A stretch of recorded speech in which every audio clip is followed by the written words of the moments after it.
আজকে আমরা এমন একটা শিক্ষাগত যোগ্যতা নিয়ে কথা বলবো যার চাহিদা দিন দিন বেড়েই চলেছে। আর সেটা হলো রিহ্যাবিলিটেশন কাউন্সিল অফ ইন্ডিয়া বা আরসিআই অনুমোদিত বিএড ইন স্পেশাল এডুকেশন। আচ্ছা, একটা জরুরি প্রশ্ন দিয়ে শুরু করা যাক, কেমন? যারা বিশেষ চাহিদা সম্পন্ন শিশুদের পড়াবেন, সেই শিক্ষকদের কারা প্রশিক্ষণ দেন?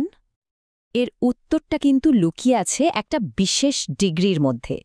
এটা শুধু একটা সাধারণ শিক্ষকতার কোর্স নয়, এটা হলো সেই বিশেষ প্রশিক্ষণ যা বিশেষ চাহিদাসম্পন্ন শিশুদের বোঝার এবং শেখানোর জন্য তৈরি করা হয়েছে। বেশ, তাহলে প্রশ্ন হলো, এই ডিগ্রিটা একটা সাধারণ বিএড ডিগ্রি থেকে ঠিক কতটা আলাদা? দেখুন, একটা সাধারণ বিএড ডিগ্রির ফোকাস থাকে সাধারণ ছাত্রছাত্রীদের পড়ানোর দিকে। অন্যদিকে আরসিআই অনুমোদিত স্পেশাল বিএডের মূল লক্ষ্যই হল এমন বিশেষজ্ঞ তৈরি করা যারা অন্তর্ভুক্তিমূলক পরিবেশে বিশেষভাবে সক্ষম শিক্ষার্থীদের প্রয়োজন অনুযায়ী পড়াতে পারবেন। এবার আসা যাক সবথেকে জরুরি বিষয়টাতে, এই ডিগ্রির স্বীকৃতির ব্যাপারে, কারণ এখানেই আসল ব্যাপারটা লুকিয়ে আছে। আরসিআই বা রিহ্যাবিলিটেশন কাউন্সিল অফ ইন্ডিয়া হল ভারত সরকারের একটি সংস্থা। সহজ কথায়, এরাই বিশেষ শিক্ষার জগতের সমস্ত প্রশিক্ষণের মান নির্ধারণ করে এবং পুরো বিষয়টা নিয়ন্ত্রণ করে। এদের অনুমোদন ছাড়া কিছুই সম্ভব নয়। আরসিআইয়ের কাজটাকে মূলত তিনটে ভাগে ভাবা যেতে পারে। প্রথমত, এরা ট্রেনিং প্রোগ্রামগুলোকে নিয়ন্ত্রণ করে। দ্বিতীয়ত, সমস্ত রেজিস্টার্ড পেশাদারদের একটা তালিকা বা সেন্ট্রাল রিহ্যাবিলিটেশন রেজিস্টার মেনটেন করে। আর তৃতীয়ত, যে প্রতিষ্ঠানগুলো এই কোর্স করাবে তাদের অনুমোদন দেয়। আর এটাই হলো আসল কথা। যদি আরসিআই রেজিস্ট্রেশন না থাকে, তাহলে কিন্তু ভারতে স্পেশাল এডুকেটর হিসেবে আইনত কাজ করা যাবে না। এটা অনেকটা প্র্যাকটিস করার লাইসেন্স।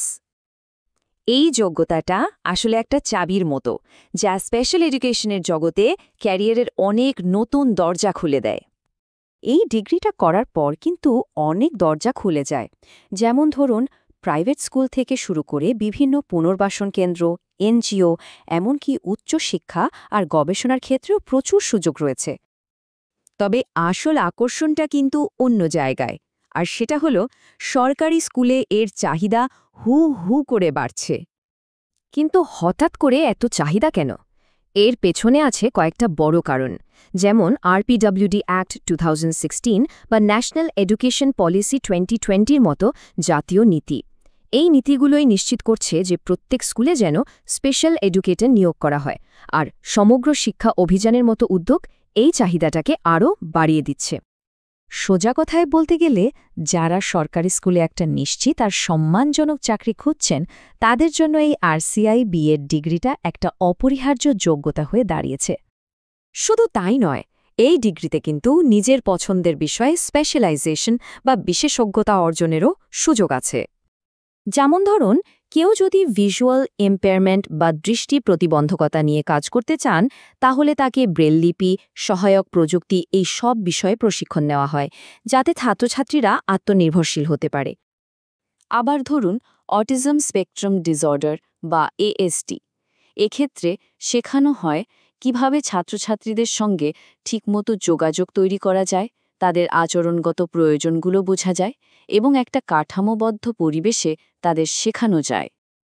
আর লার্নিং ডিসেবিলিটি বা এলডির ক্ষেত্রে, মানে ধরুন ডিসলেক্সিয়া বা ডিসগ্রাফিয়ার মতো সমস্যা, সেখানে শিক্ষকদের শেখানো হয় কিভাবে মাল্টিসেন্সরি কৌশল ব্যবহার করে ছাত্রছাত্রীদের পড়া বা লেখার ভয় দূর করা যায়।